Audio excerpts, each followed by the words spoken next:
21 मई 1991 सुबह के 10 बजे तमिलनाडु के श्रीपेरुम्बदूर में एक चुनावी रैली थी। भीड़ उमड़ी हुई थी। हजारों लोग सफेद कुर्ते और माला लेकर खड़े, समर्थक और उस भीड़ में एक औरत, नाम धनु, उम्र 18 साल, चेहरे पर मुस्कान, हाथ में फूलों का हार और पेट पर बंधा हुआ एक पम। वो औरत आगे बढ़ी, भीड़ को चीरती हुई उस नेता तक पहुंची जिसका नाम दुनिया भर में जाना जाता था, राजीव गांधी, भारत के पूर्व प्रधानमंत्री। धनु ने झुककर उनके पांव छुए और फिर एक धमाका जो श्रीपेरुम्बदूर को हमेशा के लिए इतिहास में दर्ज कर गया। राजीव गांधी के साथ 14 अन्य लोगों की भी मौत हो गई। ये था LTTE का सबसे भयानक ऑपरेशन, एक आत्मघाती हमला, इतना सटीक, इतना क्रूर कि दुनिया कांप गई। लेकिन ये हमला एक दिन में नहीं बना था। इस हमले के पीछे थी एक पूरी सभ्यता का दर्द, एक पूरे समुदाय का गुस्सा और एक आदमी जिसने उस दर्द और गुस्से को एक ऐसे हथियार में बदला जो दुनिया ने पहले कभी नहीं देखा था। उस आदमी का नाम था वेलुपिल्लई प्रभाकरन और उसकी संगठन का नाम था liberation tigers of Tamil Eelam, LTTE। ये कहानी सिर्फ एक आतंकवादी संगठन की कहानी नहीं है। ये कहानी है उस द्वीप की जो सपनों का द्वीप था, जिसकी हरियाली में, जिसके समुद्र में एक ऐसी आग छिपी थी जो दशकों तक जलती रही। ये कहानी है एक लड़ाई की जो नाइंसाफी से शुरू हुई, जो खून तक पहुंची और जो 2009 में एक ऐसे अंजाम को पहुंची जिसे दुनिया आज भी पूरी तरह नहीं समझ पाई। तो आइए उस द्वीप पर चलते हैं जहां समुद्र नीला है और इतिहास लाल। श्रीलंका हिंद महासागर में तैरता एक पन्ने की तरह हरा भरा द्वीप, भारत की दक्षिणी नोक से मात्र 28 किलोमीटर दूर, जैसे किसी ने भारत की नाभि से एक टुकड़ा अलग करके समुद्र में रख दिया हो। इस द्वीप का पुराना नाम था सीलोन, सिंघल राजाओं की भूमि, बौद्ध धर्म की पवित्र धरती। ईसा पूर्व 3री शताब्दी में अशोक के पुत्र महेंद्र यहाँ बौद्ध धर्म लेकर आए और तब से ये द्वीप बौद्ध विरासत का एक केंद्र बन गया। लेकिन इस द्वीप में सिर्फ सिंघली नहीं रहते थे। उत्तर और पूर्व में तमिल, जिनकी जड़ें दक्षिण भारत से थीं, जो सदियों पहले यहाँ आए थे और बस गए थे। उनकी भाषा अलग थी तमिल, उनका धर्म अलग था हिंदू, उनकी संस्कृति अलग थी। लेकिन इस द्वीप पर वे उतने ही पुराने थे जितने सिंघली। और फिर आए अंग्रेज। 1815 में ब्रिटिश साम्राज्य ने पूरे सीलोन पर कब्जा कर लिया। अंग्रेजों ने एक काम और किया, वे लाखों तमिल मजदूरों को भारत से लाए, चाय के बागानों में काम करने के लिए। ये इंडियन तमिल, जो बाद में श्रीलंकाई तमिलों से अलग पहचाने गए, इस द्वीप की जनसंख्या का एक और हिस्सा बन गए। 1948 श्रीलंका आजाद हुआ और तभी से वो दरार शुरू हुई जो बाद में एक खाई बन गई। आजादी के बाद सत्ता मिली सिंघली बहुमत को और सिंघली नेताओं ने शायद बहुमत की राजनीति में बहते हुए कुछ ऐसे फैसले लिए जिन्होंने तमिलों को अपने ही देश में अजनबी महसूस कराया। 1956 में प्रधानमंत्री बंदर नायके ने सिंघला ओनली कानून पास किया। सिंघली को एकमात्र राजकीय भाषा घोषित किया गया। तमिल, जो लाखों लोगों की मातृभाषा थी, रातों रात दोयम दर्जे की हो गई। तमिल सरकारी नौकरियों से बाहर होने लगे, विश्वविद्यालयों में उनका दाखिला मुश्किल हुआ। उनकी भाषा, उनकी संस्कृति सब पर प्रहार हुए और उस चोट ने एक पूरी पीढ़ी को जन्म दिया। एक ऐसी पीढ़ी जो अपने अधिकारों के लिए लड़ने के लिए तैयार थी, किसी भी कीमत। 26 नवंबर 1954 वाउनिया, श्रीलंका के उत्तरी प्रांत का एक छोटा शहर, एक साधारण परिवार में एक बच्चे का जन्म हुआ। नाम रखा गया वेलुपिल्लई प्रभाकरन। बचपन से ही ये बच्चा दूसरों से अलग था, चुप, गंभीर, किताबों से ज्यादा इतिहास की कहानियों में रुचि। नेताजी सुभाष चंद्र बोस उनके नायक थे, अलेक्जेंडर और नेपोलियन उनके दिमाग पर छाए रहते। एक ऐसा बच्चा जो रणनीति के बारे में सोचता था जब दूसरे बच्चे खेल खेलते थे। जब वे किशोर हुए तब तक श्रीलंका में तमिलों पर अत्याचार आम हो गए थे। 1958 के दंगे, जिनमें तमिलों को उनके घरों से खींचकर मारा गया था, जलाया गया था। 1971 के दंगे, हर बार एक ही पैटर्न, तमिल सड़क पर, सिंघली भीड़ का हमला, सरकार की खामोशी। प्रभाकरन ने यह सब देखा, महसूस किया और एक निष्कर्ष पर पहुंचे, अहिंसा से तमिलों को न्याय नहीं मिलेगा। 1972 में मात्र 17 साल की उम्र में उन्होंने अपना पहला राजनीतिक संगठन बनाया। नाम था तमिल न्यू टाइगर्स, TNT। 2 साल बाद 1976 में इसी संगठन को एक नया नाम मिला, liberation tigers of Tamil Eelam, LTTE, और प्रभाकरन उसके सर्वोच्च नेता बने। वे सिर्फ 22 साल के थे। प्रभाकरन एक असाधारण संगठन करता थे। उनके पास करिश्मा था जो लोगों को अपनी तरफ खींचता था। उनके पास दृष्टि थी जो भविष्य को देखती थी और उनके पास एक क्रूर संकल्प था जो रास्ते में आने वाली हर बाधा को कुचल देता था। LTTE का लक्ष्य एक था, तमिल ईलम, एक स्वतंत्र तमिल राष्ट्र श्रीलंका के उत्तर और पूर्व में, जहां तमिल लोग अपनी शर्तों पर जी सके। ये सपना था, एक ऐसा सपना जिसके लिए लाखों लोगों ने अपना जीवन दांव पर लगाया और जिसके लिए और भी लाखों ने अपनी जानें खोई। 1975 जाफना शहर, श्रीलंका के सबसे उत्तरी सिरे पर, रात का अंधेरा था, सड़कें सुनसान और एक युवक वेलुपिल्लई प्रभाकरण एक इमारत के बाहर खड़ा था। उस इमारत के अंदर था एल्फ्रेड दुरायप्पा, जाफना का मेयर, एक तमिल जो सिंगली सरकार के साथ काम करता था, जिसे तमिल समुदाय गद्दार कहता था। प्रभाकरण ने पिस्तौल उठाई और एक गोली चला दी। ये LTTE का पहला हत्याकांड था। प्रभाकरण ने खुद इसे अंजाम दिया था और इसी के साथ एक नई कहानी शुरू हुई जो 3 दशकों तक चलने वाली थी। 1977 के आम चुनाव। Tamil United liberation front TULF ने उत्तर और पूर्व की सीटें जीती। तमिलों ने लोकतांत्रिक तरीके से अपनी आवाज उठाई थी, लेकिन सिंघली बहुमत की सरकार ने उनकी मांगों को नजरअंदाज किया। और फिर जुलाई 1983, ब्लैक जुलाई, ये श्रीलंका के इतिहास का सबसे काला अध्याय था। LTTE ने एक सैन्य काफिले पर हमला किया, 13 सिंघली सैनिक मारे गए और उसके जवाब में सिंघली भीड़ ने कोलंबो और दूसरे शहरों में तमिलों पर कहर बरपाया। 3 से 5 दिन तक तमिल घरों को जलाया गया, तमिल दुकानों को लूटा गया, सड़कों पर तमिल पहचान कर मार दिए गए। अनुमान है 2000 से ज्यादा तमिल मारे गए। सरकार खामोश रही, पुलिस देखती रही। ये वो पल था जब हजारों तमिल युवकों ने तय किया अब शांति का रास्ता बंद है और वे LTTE में शामिल हो गए। ब्लैक जुलाई LTTE के लिए एक भर्ती अभियान बन गया। 1983 के बाद दुनिया की नजरें श्रीलंका पर थी और सबसे ज्यादा नजर थी भारत की। भारत के लिए श्रीलंका एक जटिल मामला था। एक तरफ लाखों तमिलनाडुवासी जो अपने श्रीलंकाई भाइयों के लिए आंसू बहा रहे थे। इंदिरा गांधी पर तमिल वोटों और भावनाओं का भारी दबाव था। दूसरी तरफ श्रीलंका एक संप्रभु देश था और उसके आंतरिक मामलों में दखल कूटनीतिक रूप से खतरनाक था। लेकिन इंदिरा गांधी ने एक तीसरा रास्ता चुना। Raw research and analysis wing को एक गुप्त मिशन दिया गया। LTTE और दूसरे तमिल सशस्त्र संगठनों को गुप्त रूप से प्रशिक्षण दो, हथियार दो, पैसा दो, लेकिन सार्वजनिक रूप से कुछ न कहो। तमिलनाडु में खुफिया शिविर बनाए गए। LTTE के लड़ाके भारतीय जमीन पर प्रशिक्षित हुए। गोला बारूद भारत से श्रीलंका पहुंचा, पैसे भारतीय एजेंसियों के जरिए आए। ये भारत का एक बड़ा दांव था, श्रीलंका को दबाव में रखना, ये सुनिश्चित करना कि कोलंबो दिल्ली के बिना कुछ न कर सके। लेकिन ये दांव आगे चलकर बहुत महंगा साबित हुआ, क्योंकि LTTE ने जो प्रशिक्षण लिया वो सिर्फ श्रीलंकाई सेना के खिलाफ इस्तेमाल नहीं हुआ। एक दिन वही प्रशिक्षण भारत के खिलाफ भी मुड़ा। प्रभाकरण एक स्वतंत्र इंसान थे, वे किसी के मोहरे नहीं थे। उन्होंने भारतीय मदद ली, लेकिन भारतीय नियंत्रण कभी नहीं माना और यही आगे चलकर एक बहुत बड़े टकराव का बीज बना। LTTE सिर्फ एक सशस्त्र संगठन नहीं था, ये एक समानांतर राज्य था। 1980 के दशक तक LTTE ने जाफना प्रायद्वीप और उत्तरी श्रीलंका के बड़े हिस्से पर अपना नियंत्रण स्थापित कर लिया था और उस नियंत्रित इलाके में उन्होंने एक पूरी सरकार की तरह काम किया। LTTE की अपनी पुलिस थी, अपनी अदालतें थीं, अपना कर संग्रह था, अपने स्कूल थे जहां तमिल भाषा और LTTE की विचारधारा पढ़ाई जाती थी, अपना रेडियो स्टेशन था वॉइस ऑफ टाइगर्स, अपनी खुफिया एजेंसी थी, अपनी नौसेना थी जिसे सी टाइगर्स कहते थे, और सबसे हैरान करने वाली बात, अपनी वायुसेना भी बनाई, एयर टाइगर्स। ये किसी आतंकवादी संगठन की तरह नहीं था, ये एक राज्य की तरह था। प्रभाकरण ने एक नियम बनाया, हर परिवार से एक बच्चा LTTE को देना होगा। ये स्वैच्छिक भी था और दबाव भी। जो परिवार LTTE से असहमत था उसे परिणाम भुगतने पड़ते थे। LTTE की फंडिंग विश्व के 50 से ज्यादा देशों में फैले तमिल डायस्पोरा से आती थी। ब्रिटेन, कनाडा, ऑस्ट्रेलिया, जर्मनी, हर जगह LTTE के नेटवर्क थे। पैसा इकट्ठा होता था, कभी स्वेच्छा से, कभी दबाव से, और श्रीलंका पहुंचता था LTTE। दुनिया के सबसे धनी विद्रोही संगठनों में से एक बन गया और उस पैसे से वे हथियार खरीदते थे, दुनिया भर से, ब्लैक मार्केट से और कभी कभी सीधे सरकारों से।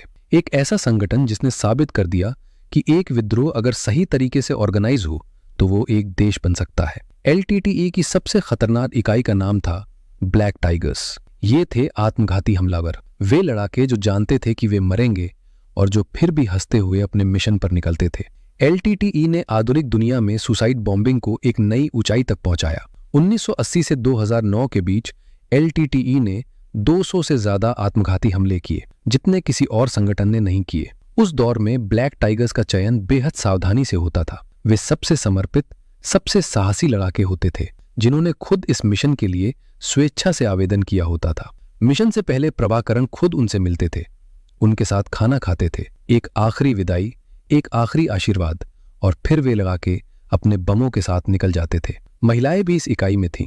धनु, जिसने राजीव गांधी को मारा, वो इसी इकाई की थी। दुनिया ने इसे क्रूरता कहा, आतंकवाद कहा, लेकिन तमिल समुदाय के एक हिस्से ने इन्हें शहीद कहा। यही इस संघर्ष की सबसे बड़ी त्रासदी थी। एक तरफ एक समुदाय का वास्तविक दर्द और अन्याय, दूसरी तरफ उस दर्द को व्यक्त करने के लिए चुने गए तरीके जो इतने क्रूर थे कि दुनिया उनकी मांगों को भूलकर उनके तरीकों पर ध्यान देने लगी। एलटीटीई ने साबित किया, हिंसा हमेशा अपने उद्देश्य को कमजोर करती है, चाहे वो उद्देश्य कितना भी न्याय संगत क्यों ना हो। 1987 श्रीलंका में हालात और बिगड़ चुके थे। सरकारी सेना जाफना को घेर चुकी थी। एलटीटीई के लड़ाके और आम तमिल नागरिक दोनों घिरे हुए थे।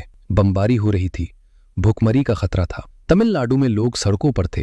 राजीव गांधी, जो तब प्रधानमंत्री थे, एक बड़े फैसले के मुहाने पर थे।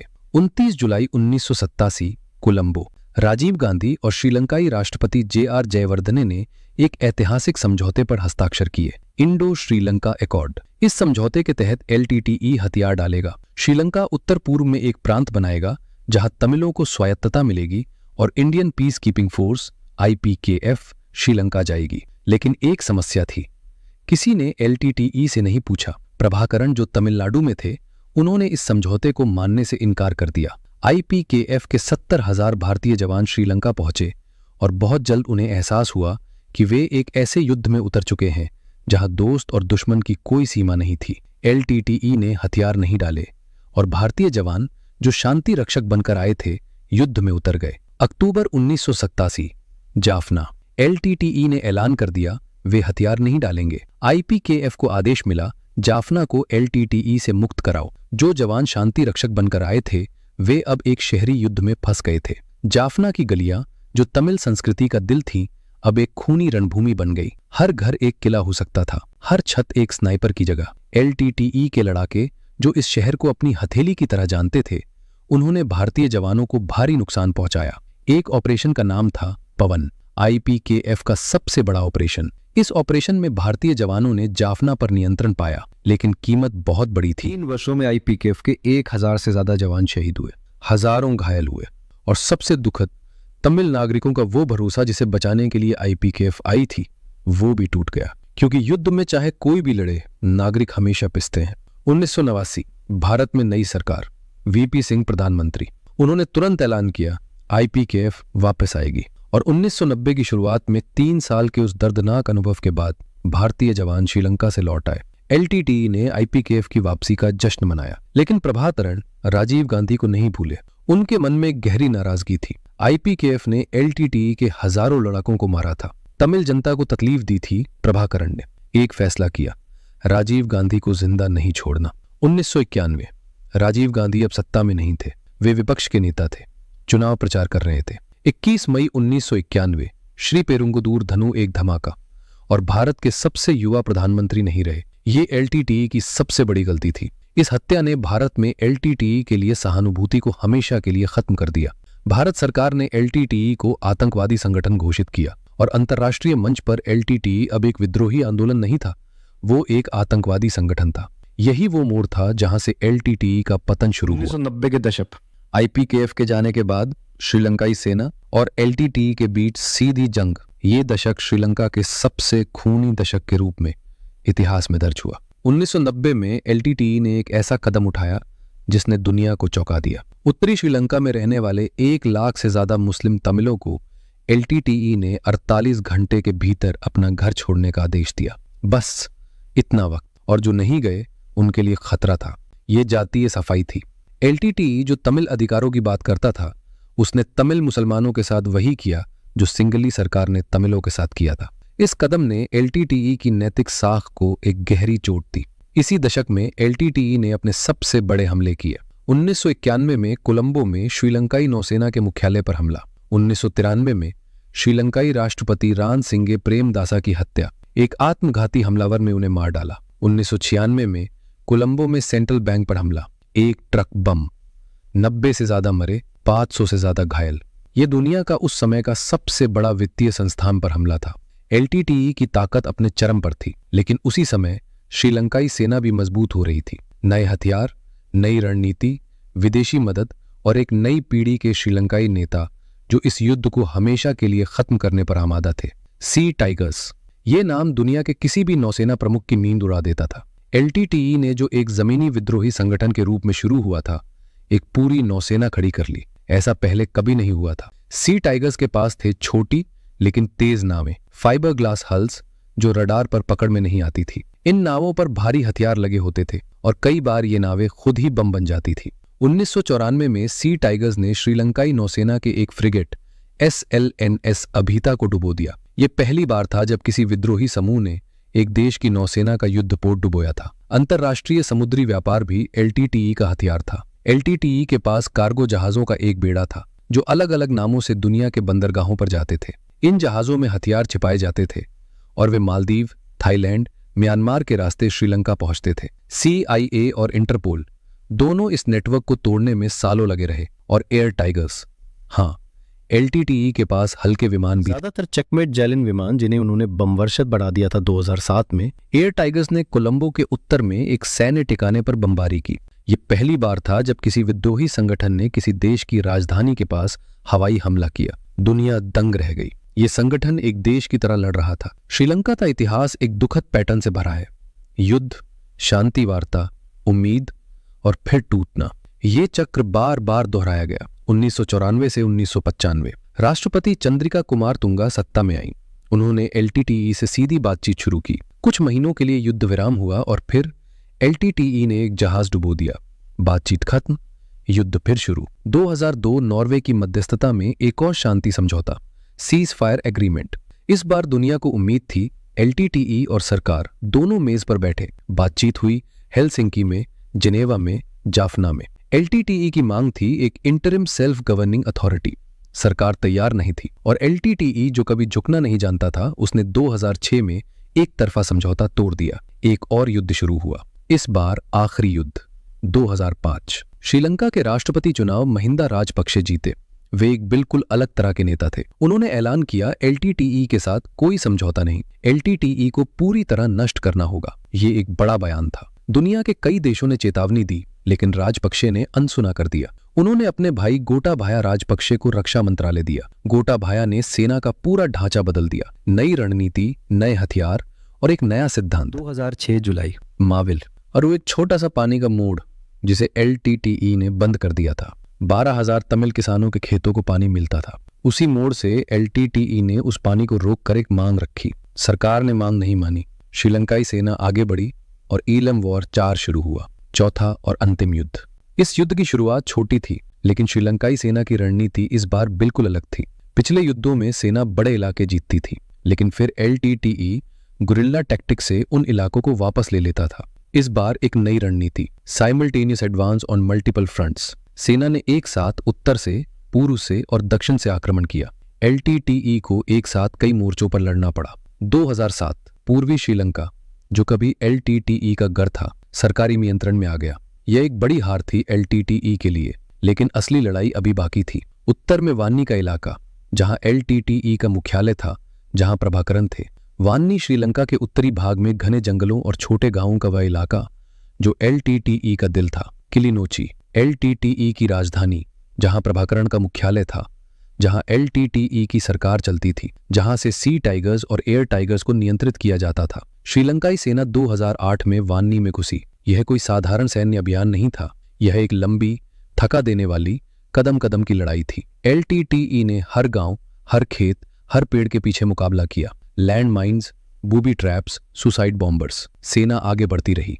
जनवरी 2009 किलिनोची श्रीलंकाई सेना के हाथ में LTTE की राजधानी गिर गई। यह एक प्रतीकात्मक पल था लेकिन प्रभाकरण अभी जिंदा थे और उनके साथ हजारों LTTE लड़ाके और उनसे भी ज्यादा 3 लाख से ज्यादा तमिल नागरिक जो LTTE के साथ साथ वान्नी की तरफ धकेले जा रहे थे। यही था इस आखिरी युद्ध का सबसे दर्दनाक हिस्सा। नागरिक जो न LTTE चाहते थे न युद्ध, वे फंस गए थे दोनों तरफ से।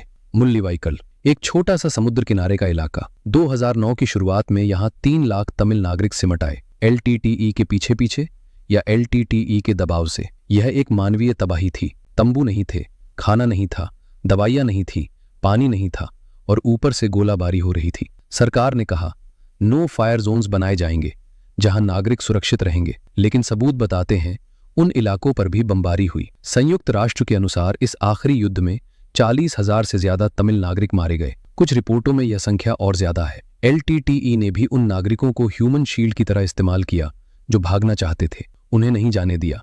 यह दोहरी क्रूरता थी। एक तरफ सेना की बमबारी, दूसरी तरफ LTTE की जबरदस्ती और बीच में लाखों बेगुनाह लोग। मई 2009, मुल्लीवाइकल। LTTE सिमटते सिमटते समुद्र किनारे एक छोटे से इलाके में रह गया था। प्रभाकरण, जो कभी एक पूरे राज्य के शासक की तरह रहते थे, अब एक तंग जगह में घिरे थे। उनके पास कुछ विकल्प थे, एक समर्पण, लेकिन प्रभाकरण ने अपनी जिंदगी में कभी समर्पण नहीं किया था। दूसरा भाग, जाना। सी टाइगर्स के पास अभी भी कुछ नावें थीं, लेकिन भारत अब दुश्मन था। तीसरा, लड़ते लड़ते मरना। प्रभाकरण ने तीसरा विकल्प चुना। उन्होंने आखिरी दिनों में एक वीडियो संदेश रिकॉर्ड किया। हम हारे नहीं हैं, यह युद्ध विराम है। तमिल ईलम का सपना जिंदा है, यह उनका आखिरी बयान था। 18 मई 2009, श्रीलंकाई सेना ने ऐलान किया, LTTE का सफाया हो गया और प्रभाकरण मारे गए। उनका शव नंदिकडाल लेगून के पास मिला, सिर में गोली। कैसे मरे, किसने मारा, यह सवाल आज भी विवादित है। सरकार कहती है वे लड़ते हुए मरे। तमिल समुदाय का एक हिस्सा मानता है उन्हें पकड़कर मारा गया। जो भी हो, एक बात तय है, प्रभाकरण नहीं रहे। कोलंबो में जश्न मनाया गया, लेकिन उत्तर में खामोशी थी, एक गहरी, भारी खामोशी।